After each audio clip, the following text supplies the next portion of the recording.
Olá, boa noite. Boa noite para você.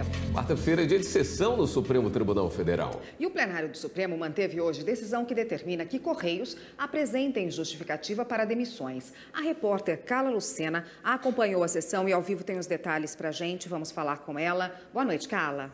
Olá, Érica, boa noite para você, boa noite a todos. A discussão nesse caso foi durante o julgamento de embargos de declaração, que é um recurso e que foi apresentado pela empresa brasileira de Correios e Telégrafos contra uma decisão de 2013 do Supremo Tribunal Federal. Na época, o STF confirmou o entendimento do Tribunal Superior do Trabalho que para poder demitir funcionários seletistas sem justa causa, os Correios deveriam apresentar uma motivação, ou seja, uma justificativa para dispensar esses funcionários. Na sessão dessa quarta-feira, por maioria, os ministros confirmaram essa decisão da necessidade de haver, então, uma justificativa e ainda que este caso vale apenas para os Correios e não se estende para outras empresas públicas ou de economia mista. Vamos ver a reportagem. O ministro Luiz Roberto Barroso, relator dos embargos, disse que os Correios só podem demitir funcionários sem justa causa a partir de uma motivação, ou seja, devem justificar formalmente o motivo da dispensa.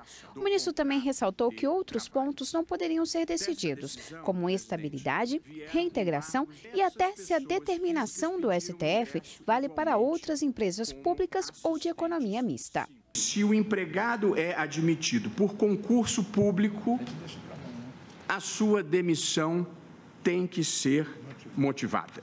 Já os ministros Marco Aurélio e Edson Fachin negaram o pedido dos Correios. Para eles, não há nenhum ponto a esclarecer na decisão do STF. A jurisdição se esgotou. E se esgotou, inclusive, com uma tese. A época em que nós julgamos o recurso extraordinário, mesmo sob a repercussão geral, não era comum editar-se tese. Eu não verifico a obscuridade apontada no que diz respeito ao alcance subjetivo da decisão. Parece-me incontroverso que o acordo se refere à empresa brasileira de Correios e Telégrafos.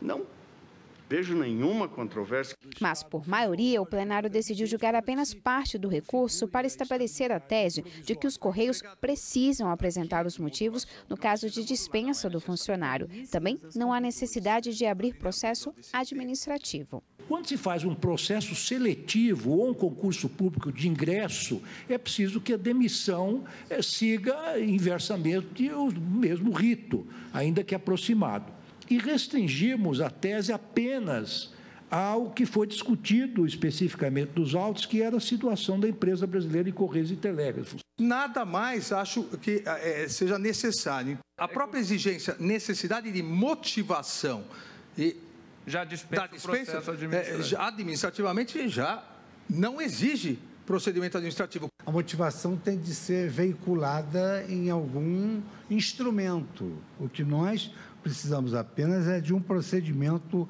formal, não um processo administrativo. Eu entendo que é possível acolher os embargos, uma vez que esta tese, com a devida vênia do eminente ministro Marco Aurélio e pelos fundamentos na rejeição que o acompanhou o ministro Luiz Edson Fachin, porque houve embargos e nós estamos ainda julgando o acórdão na sessão jurisdicional. Por isso eu vou pedir vênia acolher para fixar a tese minimalista.